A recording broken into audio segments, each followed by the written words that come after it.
The push is on for nationwide year-round E15 availability. After relying on emergency waivers to allow the 15% ethanol-blended fuel in some states, legislation has been introduced in Washington to allow year-round availability nationwide. We know what this looks like every spring when both the petroleum and the ethanol industries are going in with that uncertainty, and fuel retailers are trying to make decisions based on a history of emergency waivers, that sort of thing.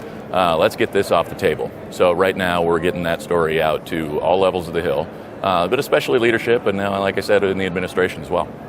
Starting in 2025, Minnesota is one of the 8 Midwest states where the year-round sale of E15 will be allowed due to EPA's final approval of the petition of 8 governors that allows sales of the blend year-round.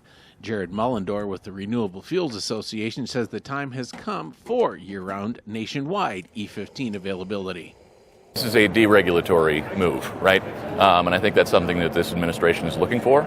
Is that we're looking at a rule that is it's outdated. It doesn't. We're looking at lower RVP slightly on E15. So the spirit of that regulation is sort of defeated by what's going on. It's just sort of a technical correction and gets rid of a rule that is keeping businesses from using more domestic product, increasing our energy security, and providing revenue to farmers.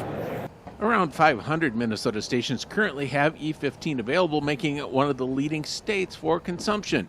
When consumers have access, they tend to use the fuel. Sure. I mean, it's a consumer learning curve. You have to get this product in and say, okay, what is this? Is it my vehicle is okay with it. I've tried it before. It's worked well before, and that price is going to be consistently at an advantage. So as that consumer sees that fuel in the pump, they tend to adopt it. Passing year-round E15 legislation would take some time to implement, but it would undoubtedly have an impact on agriculture and rural communities, according to Mullendor. It's not overnight.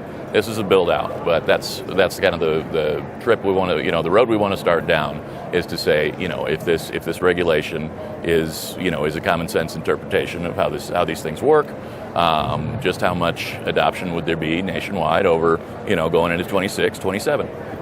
This is Dan Lemke reporting.